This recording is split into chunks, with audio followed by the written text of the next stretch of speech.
सावरायबो जासिबाय दा बेजोंनो लोगोसे गावनि बेसेन गोसा समफोरखौ होनो थाखाय दुलाराय बर' फरायसाफोरनि मानगोनां नेहाथारि धन्यबादफोर आबहावाखौ गुरै खालामो। जाफोरनि हायुङारि रादाब बड'लेण्ड बिनि नैथि बोसोरारि जथुम्मा आरो जोनोम साननि बे हान्जानि बयनिसिमबो आङो नोंथांमोननो कंग्रेचुलेसन एबा साबायखर गाहामलाय जासिहरदों जे नोंथांमोनहा दिनै नैथि बोसोरारि जथुम्मा खुंबाय, नैथि सान फालिबाय आरो बेबायदियैनो बोसोरफ्रोमबो जों बर' हारिया जेसेबांसिम थांनानै थाथों, सान अखाफोरा जेसेबांसिम थांनानै थाथों, अब्लासिम नोंथांमोननि नैबे ग्रुपआ माने हाजार हाजार बोसोर लाख लाख बोसोर जेसेबां बोसोर थांदों एसेबां माने थांनानै थानो हाथों, जोंनि बर'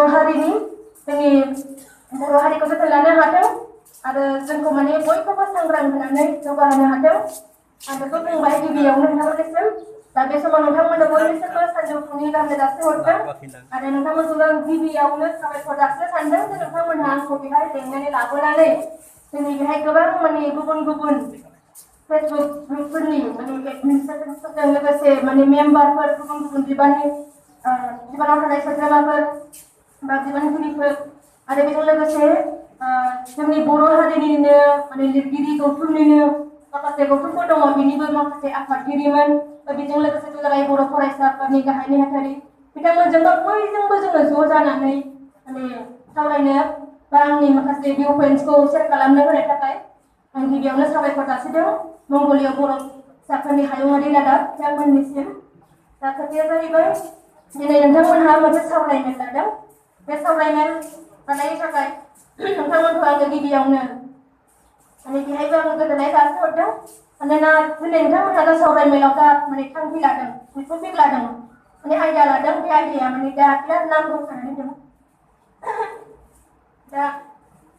नोंथांमोननि जायगा बेखौ आं बिराद मोजां मोनदों, मानोना दिनै समाजारि बिजों एबा माने ससियेल मिडिया बाहायनाय बे माने दिनै बिराद माने बोरैबा साननानै नायोब्ला फारसेथिं बिराद मोजां जादोंब्लाबो फारसेथिं बिराद माने गाज्रियाव थांगासिनो दङ आरो बे माने जोंनि बर' हारिखौनो बियो मोनसे जोंनि सिनायथिबो होगासिनो थारमाने। जेनेबा ससियेल मिडियायाव जों साननो हागौ आं हारसिंल' आंनि लोगोफोर नुदों, नाथाय जों सोरबा सासे माने गाज्रि राव बाहायनाय, सोरबा मोजां राव बाहायनाय, बै गासिबो माने जोंनि बर' मानसियानो बाहायनाय हिसाबै गाज्रि बाहायनाया फुरा जादोंब्लाबो बा मोजां बाहायनाया जादोंब्लाबो माने मोजाङाव थांदों, गाज्रियाव थांदों। मानो होनबा दिनैनि समाव जों नुनो मोनदों गाज्रिखौ बांसिन बाहायगासिनो दङ। नैबे साननै सानथाम समाव आरोखि माने नङा नैबे इलेक्सननि समनिफ्राय आरो ओमफ्राय माने एसे माने गावजों गाव सोंखारिलायनाय, गाज्रि बुंनाय, गाज्रि फट' माबानाय बे माने बांसिन जानो नुदों। ओंखायनो दिनै जा मंगलीय बर' फिसाफोरनि हायुङारि रादाब आयदा लादों, बेनि थाखाय साबायखर जासिहरदों। नोंथांमोननि सावरायमेलनि जा आयदा बे जाबाय समाजारि बिजों एबा ससियेल मिडिया बाहायनायाव लाइमोनफोरनि सांग्रां। आरो आङो बेहाय खोनानानै जोबोद मोजां मोनदों जे बिथांमोनहा मोजां मोजां खामानि मावदों। जेनेबा दहायसो माने मैखोम बिथाङा दा खोन्थालांबाय, आं जोबोद गोजोननाय मोनदों खोनानो मोननानै। फार्स्टआव ससियेल मिडिया एबा समाजारि बिजोङा मा बेखौ जों बयबो दिनै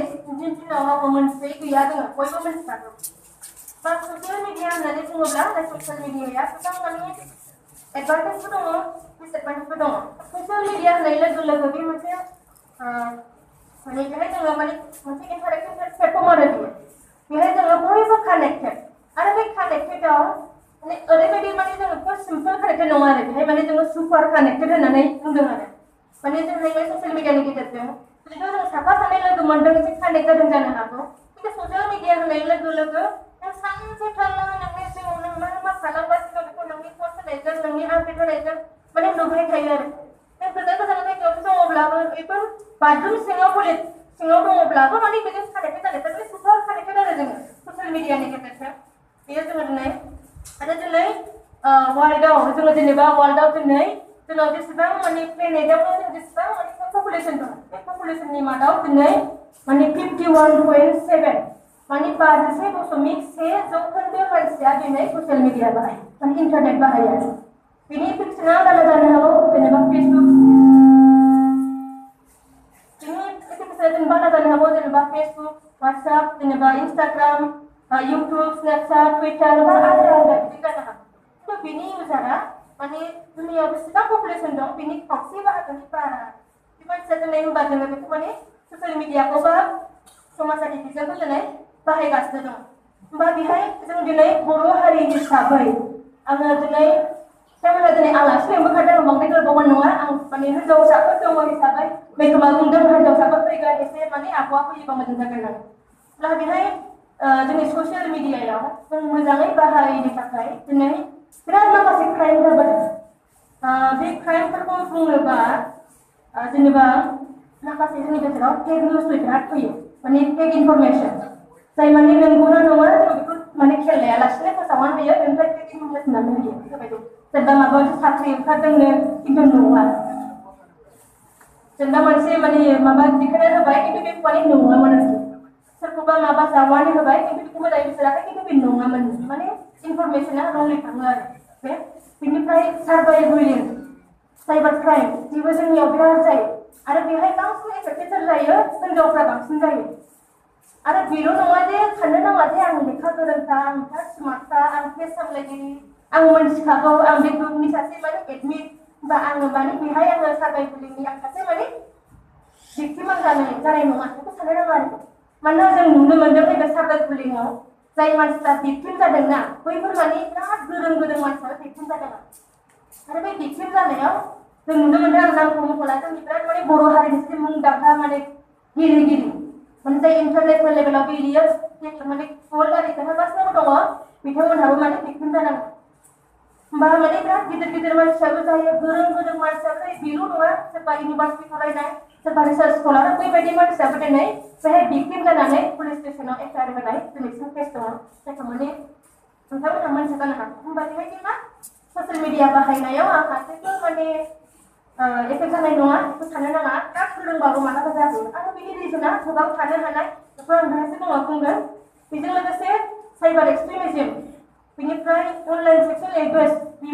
बेबो जायो बेनिफ्राय साइबार ट्राफिकिं बे जायो ओमफ्राय अनलाइन गेमलिं फाइनान्सियेल क्राइम बायदिसिना जायो आरो पर्न'ग्राफि बायदिसिना माबा गासैबो माने ससियेल मिडियायाव जागासिनो दङ आरो बेफोराव माने मा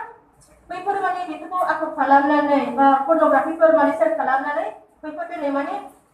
ससियेल मिडियायाव जुदि सोरबाफोर थाखा खामायदोंब्ला एक नाम्बार थाखा खामायनायनि बिसोर बिजों हिसाबै बेखौनो लायो आरो बेनिफ्राय माने गाज्रि जायो आरो बेहाय बांसिन हिनजावफ्रा दिनै गब'नांगौ जायो बे आरो होमबा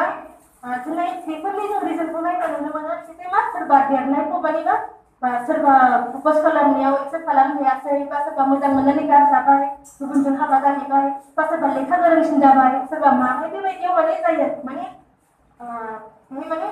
जेलास जानाय आरो जेलास एमबि बा माने रेभेन्स लानाय बेफोरबायदि जानो हायो बेनिफ्राय खायफा माने इन्टारनेटनि गेजेरजों बिजनेस खालामनांगौ बिनि थाखायनो मा बैफोरखौ माने बिसोरनि माने महर नङाब्लाबो आलदा मानसिमोनब्लाबो बेखौ इदिट खालामनानै आलदा मानसिनि महर होनानै माने एड खालामनानै होनाय बेनिफ्राय माने भिडिअ खालामनानै मानसिखौ माने हरनां खालामनानै बैजोंबो माने थाखा खामायनाय बेफोरबायदि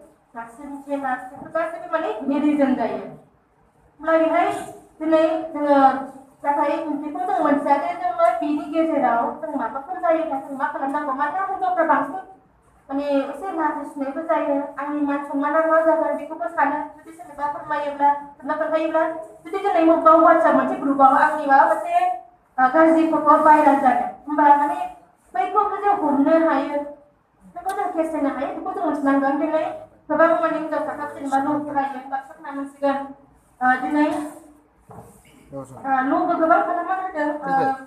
जेनेबा दिनै इन्डियान पेनेल कड माबा बुङोमोन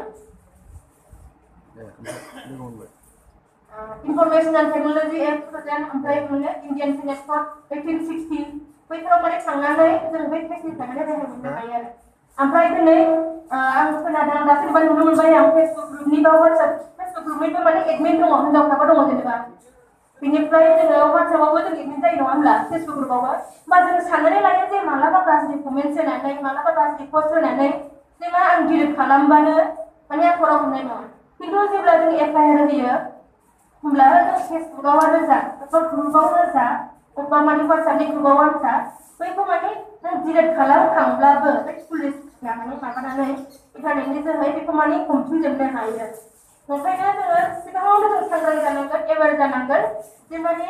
जों बै माने फेसबुकआव बा वाट्सएपआव बा टुइटाराव बा इन्सटाग्राम गुबुन गुबुनाव फट' आपल'ड खालामनायनि सिगां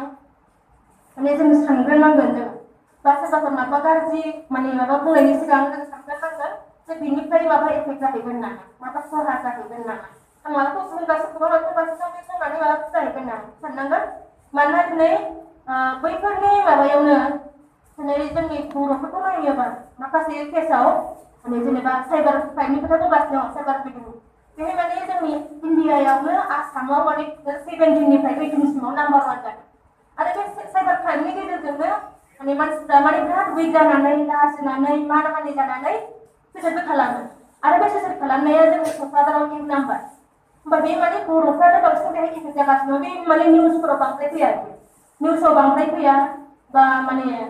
बुस्थुफोराव फैया बेनि थाखाय जों साननो हागौ जोंनियाव जेबो जाया खिन्थु जुदि जों थांनानै नायोब्ला माने बिनि जिथुना एफआइआर होनाया माने केसानो माने माखासे दाम जायाखै बा मायाखै बिदिनो जाखो दं आरो बा बिनिफ्राय जोङो माने दिनै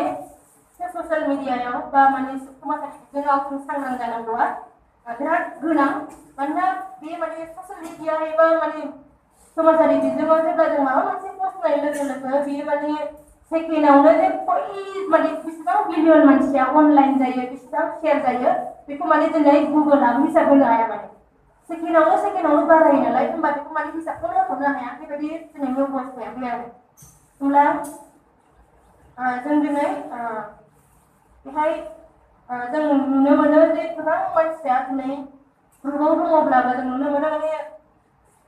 जोङो माने जाहाथे माने राइट टु प्राइभेसि दङ राइट टु सिकिउरिटि दङ जों बेखौ मोनथिनानै सम माने जों बावनो